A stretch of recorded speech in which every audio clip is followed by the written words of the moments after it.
Tilapia pepper soup is easy to prepare, can be cooked in 20 minutes. It can be enjoyed in cold and hot weather too, and very few ingredients are needed.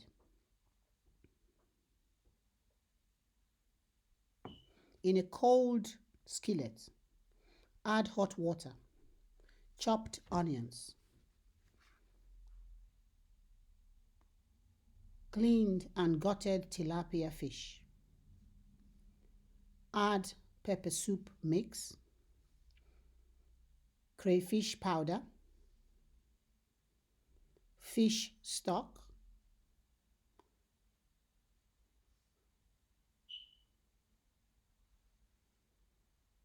cover and cook on a medium-high heat for 15 minutes.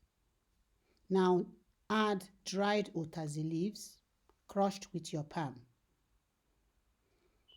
Finally, add Ngozi's Kitchen extremely hot pepper sauce. Cover and allow to simmer for another 5 minutes, then serve with a smile. Wow, look at that. That's delicious.